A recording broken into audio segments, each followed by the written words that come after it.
Boa tarde a todos. Aqui quem fala é o Gustavo Chaves, presidente da Comissão de Direito à Saúde da Subseção da OAB de Maringá. Hoje a gente resolveu fazer uma reunião aberta virtual, né? Que nós vamos ter a apresentação da doutora Pamela Daniele, que vai fazer uma palestrinha para a gente sobre a responsabilidade civil na odontologia. Falar sobre um pouco sobre as peculiaridades, né? Porque cada campo do conhecimento aí, quando a gente vai em juízo, tem que saber as especificidades de cada um. E, bem, sem mais delongas aí, eu passo a palavra para a doutora Pamela. Eu já agradeço a doutora Pamela. Obrigada, Gustavo. Quero agradecer aí o pessoal da comissão, a todo mundo, na pessoa do Dr. Gustavo e da doutora Priscila. Meu nome é Pamela, sou advogada faz 3 anos, há 2 anos já atuo aí no ramo odontológico, do direito odontológico, que é uma área pouco explorada pela advocacia hoje, né? Mas hoje eu vou falar um pouquinho para vocês, deixa eu compartilhar aqui ela, sobre a responsabilidade civil na odontologia, né?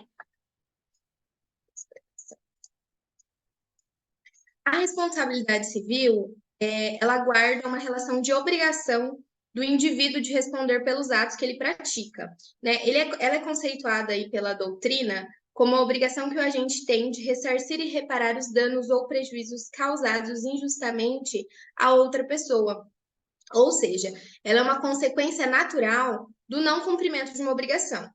É, especificamente na odontologia, a responsabilidade civil do cirurgião dentista, ela é definida na doutrina como a obrigação de responder pelos danos que o prestador de serviço odontológico vier a causar no exercício da profissão decorrente de ato culposo, comissivo ou omissivo ou ato doloso, né? É, então, basicamente, a responsabilidade civil ela é o descumprimento de uma obrigação, né, pela não observância de alguma regra estabelecida aí de um preceito normativo, podendo ser ele aí o Código Civil, o Código de Defesa do Consumidor ou ainda as regras do Conselho Federal de Odontologia, né, particulares da odontologia em si. A fundamentação da responsabilidade civil nós temos no Código Civil, no artigo 186, e também no Código de Defesa do Consumidor, no artigo 14, parágrafo 4º, tá? Os pressupostos aí da responsabilidade civil, nós temos a conduta, a culpa e o dano, né? A conduta em si, existem vários tipos de conduta que causam mau resultado, tá? Nós temos 3 tipos dela.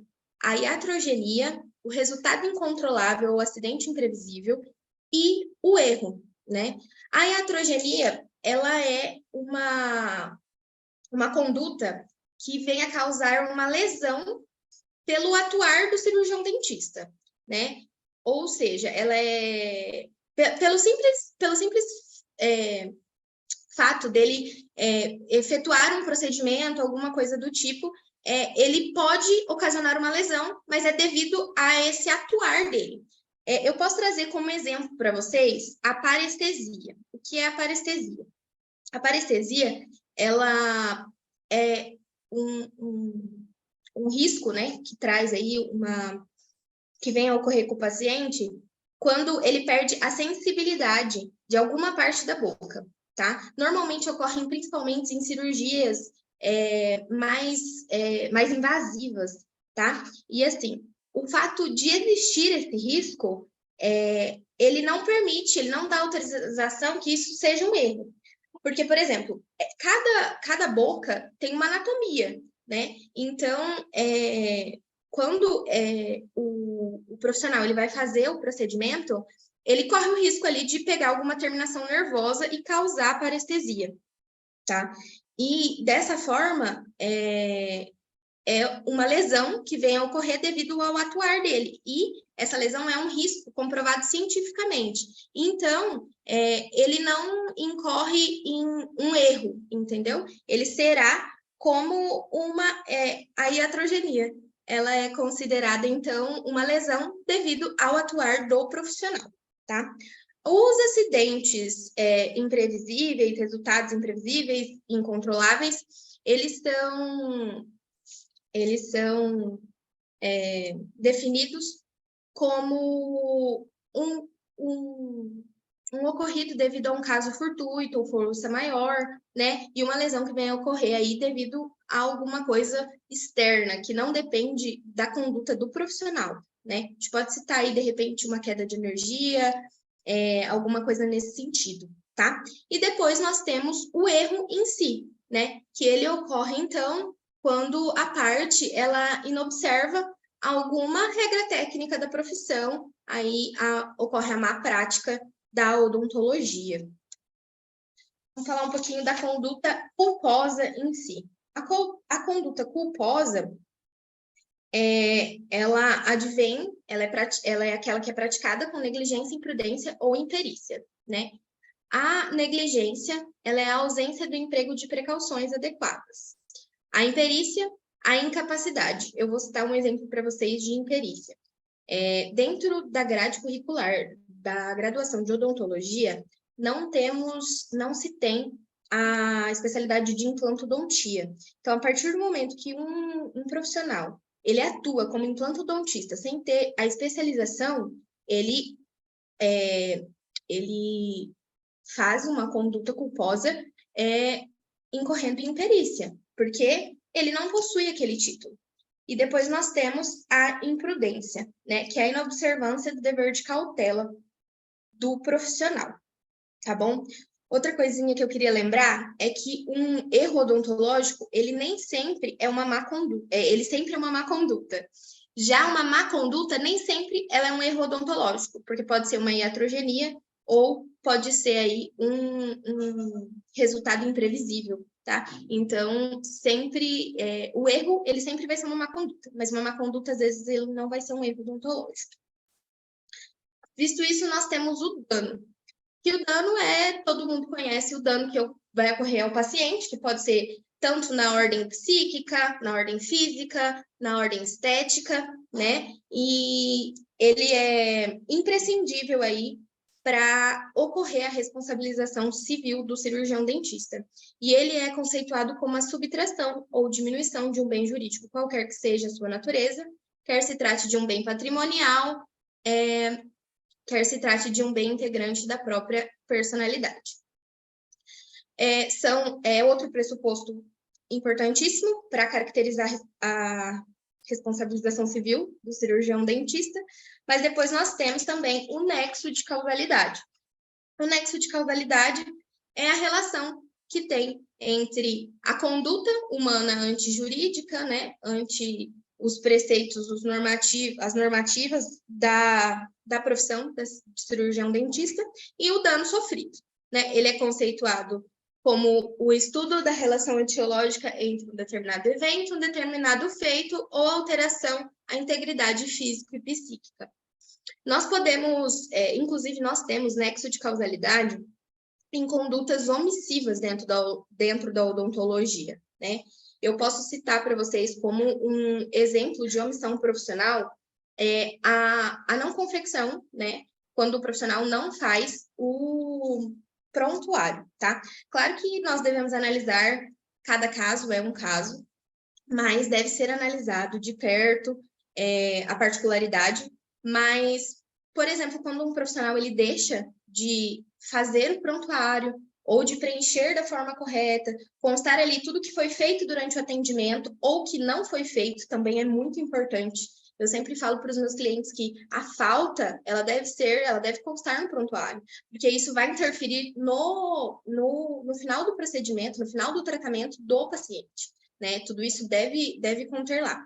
Então, assim, é dever do profissional elaborar de forma correta o prontuário. Inclusive, é uma normativa ética, né? Tá lá no Código de Ética odontológico, isso também. E a partir do momento que ele deixa de fazer isso, né? Que ele tem essa conduta omissiva, ele pode sim ter aí um entendimento dos legisladores como condenatório, um entendimento condenatório. Por quê? Porque a partir do momento que ele não fez o prontuário, ele deixou de fazer, e o paciente entrou com um processo contra o profissional, e o juiz vai analisar e verifica que não tem prontuário, o prontuário não consta as condutas que foram tomadas pelo profissional durante todo o tratamento, impossibilitando ele, o julgador, de saber de fato que foi feito ou que não foi feito, há um nexo causal aí, né? E daí leva ao entendimento, então, que, no caso concreto, que houve a conduta culposa, né? Por omissão, por deixar de fazer. Então, há esse nexo de causalidade aí entre até condutas omissivas dos profissionais, né? Então, para que haja a responsabilização civil dos cirurgiões dentistas, deve haver um nexo de causalidade e o dano, né? O nexo de causalidade entre o dano e a conduta culposa.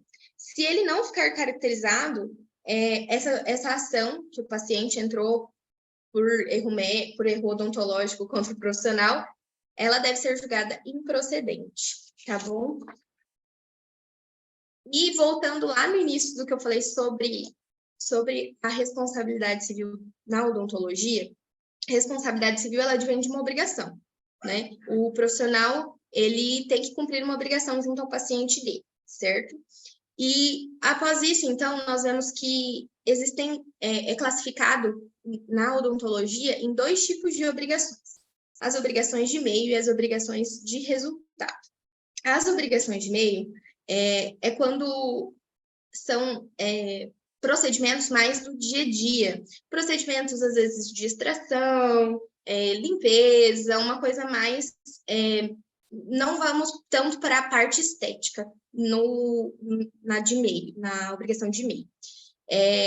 Nela, o profissional ele se obriga a utilizar os melhores meios, a melhor execução, as melhores técnicas para a obtenção do resultado final do tratamento. Já na obrigação de resultado, além do profissional se comprometer com essa questão de empregar as melhores técnicas, ele também deve entregar o resultado prometido, né? E aí nós temos algumas discussões, porque os doutrinadores, eles já afirmam que não devem ser classificados entre meio e resultado, apenas meio, né? E, inclusive, tem um conceito do Miguel Kfouri, que eu queria trazer para vocês, que ele fala assim: não há como deixar de admitir a existência do risco em qualquer intervenção cirúrgica, mesmo aquelas que visam o melhoramento do padrão de beleza. A rigor, portanto, não haveria obrigação de resultado, né? Então, tem-se ainda uma discussão quanto à obrigação de meio de resultado, porque os doutrinadores se entendem que deveria ser utilizado somente a de meio, né? Mas, entretanto, os tribunais entendem que existe essa classificação. Prevalece esse entendimento nos tribunais entre obrigação de meio e de resultado. Mas o que a obrigação de meio e de resultado irá interferir numa demanda, numa lide, né, processual aí? A maior consequência dessa classificação é a distribuição do ônus da prova. Por quê? Na obrigação de meio, o credor é o paciente, o devedor é o cirurgião dentista, e quem deve provar, né, quem tem o ônus da prova de que a conduta foi errada ou foi certa, nesse caso, na de meio, na obrigação de meio, quem deve provar é o paciente, ou seja, o paciente que deve demonstrar porque como o profissional aí deixou de fazer alguma coisa ou fez de forma errada, ou incorreu em erro, né? Então, na obrigação de meio seria isso. Entretanto, na obrigação de resultado, o ônus da prova é do cirurgião dentista. Então, ele que deve aí trazer as provas, né, para o processo, né? Ele que deve apresentar. Essa seria a maior consequência dessa classificação de resultado, essa classificação de obrigação aí. Agora eu queria falar com vocês um pouquinho sobre a prevenção. Como nós podemos fazer, trabalhar nessa área, né, para que os cirurgiões dentistas, como eles podem se portar e se prevenir dessas questões, tá? Primeira coisa, além das documentações, nós temos as obrigações do paciente, tá? Essas obrigações, elas devem ser demonstradas, né? E que esses pacientes assumam essas obrigações. Porque, por exemplo, um paciente que retira um siso hoje, ele sabe que ele deve fazer repouso, que ele tem os cuidados pós-operatórios, que é uma cirurgia, é um procedimento invasivo, não da forma, às vezes, que ele espera, mas é um procedimento invasivo. Então, ele deve tomar alguns cuidados. Aquilo é obrigação do paciente. Mas se ele deixa de tomar esses cuidados e ocorre alguma intercorrência e tudo mais, e depois ele vem alegando que o erro é do profissional que efetuou o procedimento. Como o profissional irá comprovar que ele orientou o paciente? É isso que nós temos, que os profissionais devem focar, né? Então, deve ser elaborados, por exemplo, contratos, né, que abordem, que contenham as obrigações assumidas pelo paciente, né? Eles devem ter as informações suficientes e claras que demonstrem para o paciente que ele tem aquelas obrigações perante o procedimento que ele contratou, né? Por mais que o dentista, o profissional, ele tenha as obrigações dele, o paciente também tem. E a ausência, por exemplo, de um contrato escrito, ele pode levar à conclusão do julgador, né, do juiz, que a versão do paciente corresponde à verdade, né? E dessa forma, principalmente pelo paciente ser a parte mais frágil, né, da relação ali, paciente clínica ou paciente cirurgião, as alegações dele podem ser consideradas verdades por falta de documentação, por falta disso. Deve ser muito esclarecido para os pacientes o compromisso que ele está assumindo quando ele decide, ele opta por fazer aquele procedimento, né? O cirurgião também deve deixar claro, informar muito, falar muito e documentar. Não adianta só falar e não tiver o documento. Então, nós precisamos, os cirurgiões precisam ter essa documentação em dia. A documentação para a parte odontológica é uma documentação grande, não é documentação pequena, porque a gente tem, tudo depende do caso, né? Cada caso é um caso, cada paciente é um paciente, mas, assim, imprescindível, eu sempre falo para os meus clientes que deve ter o prontuário, né? Que é extremamente importante. Existe uma frase que se não está no prontuário, não aconteceu. Então, o prontuário é a peça-chave do consultório. O contrato, porque ali vai ter as obrigações e tudo mais. O termo de consentimento livre e esclarecido, porque ali você vai demonstrar todos os riscos que o seu paciente tem, que você informou ele, que foi feito tudo isso. Então, esses 3 são um dos principais, mas existem outros documentos que podem ser utilizados também. Eu quero falar para vocês sobre alguns julgados aqui que eu trouxe para vocês verem. Esse, por exemplo, é um caso de parestesia, tá? Houve a parestesia, né? E o juiz, ele entendeu que o risco foi um risco informado, né? E não teve a comprovação de erro na conduta. Como eu disse, além de não ser um erro de conduta, além de não ser um erro de má conduta, né? Porque se enquadra como iatrogenia, o profissional, ele informou o paciente, ele tem um termo que consta, uma documentação que ele informou o paciente dele. Então, por isso daí o juiz, né, o tribunal entendeu que não houve o erro na conduta do profissional, porque ele informou, né, e também não se enquadra no erro de má conduta, tá? Esse outro aqui, ó, é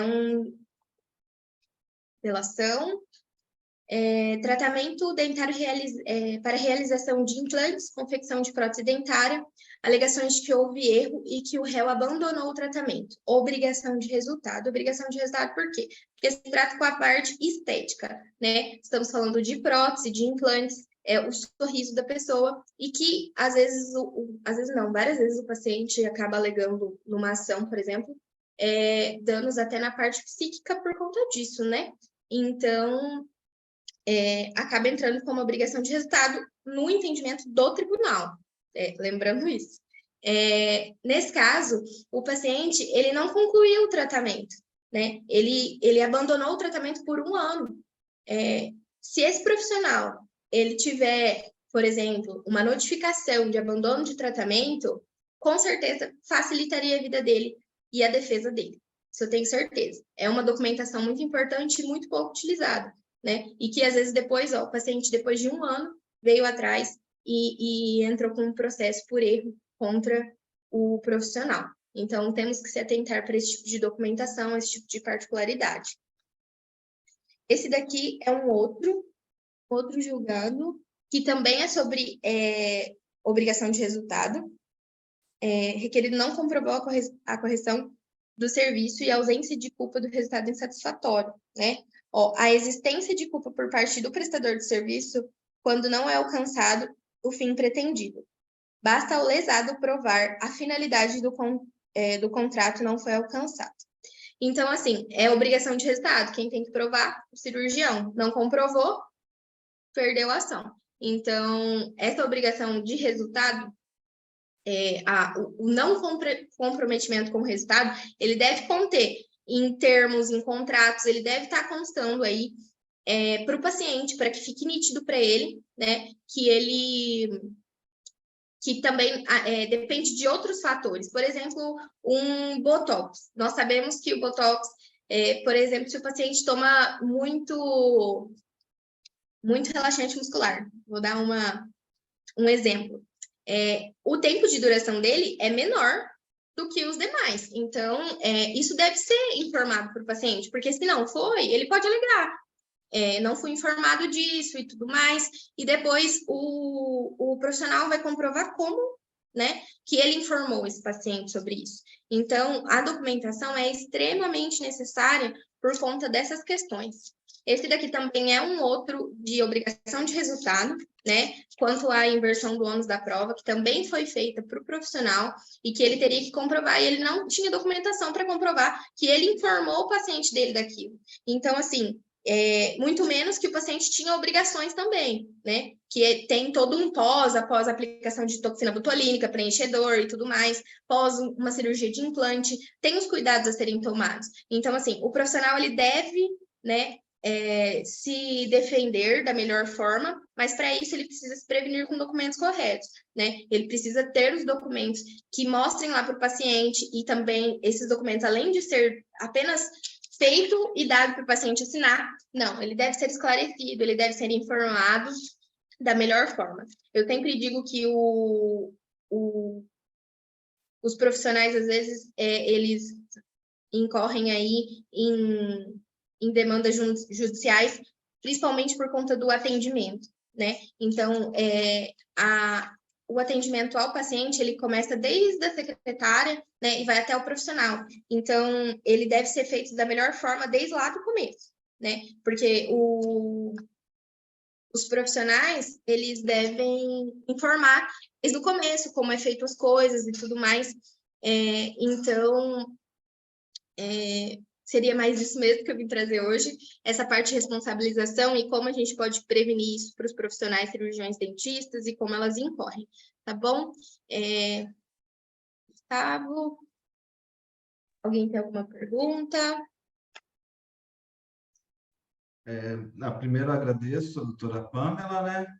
O que deu para a gente ver aí é que quando se fala de odontologia, né, tem muito mais obrigação de resultado do que quando se fala em um erro médico, porque o erro médico, via de regra, só vai ter obrigação de resultado em cirurgia plástica, né?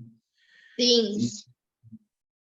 Bem, eu queria perguntar, eu só queria assim, ter como esclarecer melhor, quais obrigações de meio daí são, deixa eu refrasear, quais procedimentos são considerados obrigações de meio da odontologia e quais geralmente são consideradas obrigações de resultado? Por exemplo, que assim, como eu disse, os tribunais entendem a classificação das duas obrigações, né? Então, principalmente, a gente sabe que na odontologia a maior parte dos procedimentos são da parte estética, principalmente por conta do sorriso. Mas nós temos, por exemplo, de meio, a extração de dentes como siso, né? O implante em si, ele é uma obrigação de meio. O que vai ser uma obrigação de resultado seria, por exemplo, a prótese, a coroa, porque o implante, ele é o pino, né? O paciente, ele não sabe disso, por isso que ele também deve ser informado. O implante, ele é o pino que vai dentro do dente. O que vai ali em volta é a coroa, é outro material, né? Então, são alguns tipos. Uma limpeza, por exemplo, é uma obrigação de meio. Tudo que envolve a parte mais para a saúde é considerado obrigação de meio. Agora, se envolver estética, né, já seria uma obrigação de resultado. Inclusive, eu andei olhando uns entendimentos, tem acho que uma normativa, não sei se é da ANS, que fala quanto a pessoa está em perfeita saúde, né? Em perfeita saúde, para ser uma obrigação de resultado, a pessoa teria que estar com o lado físico bom, psicológico bom, todos os lados bons. E às vezes a pessoa ela vai fazer um procedimento estético, mas psicologicamente ela não está bem, entendeu? Então não importa o resultado que o profissional vai entregar para ela não vai estar satisfeita. Então, assim, é um outro ponto de partida para a defesa profissional que a gente pode arguir e entrar também. Tem toda essa questão. Entendi. A Monichara quer fazer uma pergunta. Pode abrir o áudio e microfone, Monichara? Oi, isso mesmo. Tudo bem, Pamela? Tudo. Estou falando de Curitiba, vim acompanhar. Então, tenho uma dúvida. Na pesquisa que você fez de jurisprudência, não sei se você acabou encontrando alguma coisa em relação a dentistas fazendo botox, porque, querendo ou não, não está na grade curricular de odontologia. Mas eles podem fazer, né? Podem. Eles Só têm que... eles têm que fazer um curso. Uhum. Exato. Mas você acha que um dentista que acaba não fazendo uma especialização e acaba fazendo botox, ele entraria numa imperícia? Olha, depende muito, mas eu acredito que sim, porque, pelo que eu vi de jurisprudência, tá? O profissional, principalmente porque se você pegar o código do CFO, se eu não me engano, eu não vou saber a resolução para te falar, mas de cor, mas tem alguns requisitos para essa pessoa ter essa especialidade. Por exemplo, a instituição que ela vai fazer esse curso, às vezes pode ser um curso de extensão que vai dar Oh, meu Deus, fugiu. Que vai dar o certificado para ela. Que vai dar o certificado para ela de especialista. Pode até ser, entendeu? Um curso de especialização ali, um curso de extensão de 2, 3 dias. Aqui na nossa região tem bastante esses tipos de curso. Só que a instituição que está dando, ela tem tudo certinho, tudo aprovado, ela se enquadra naquela normativa do CFO, então o certificado dela é válido.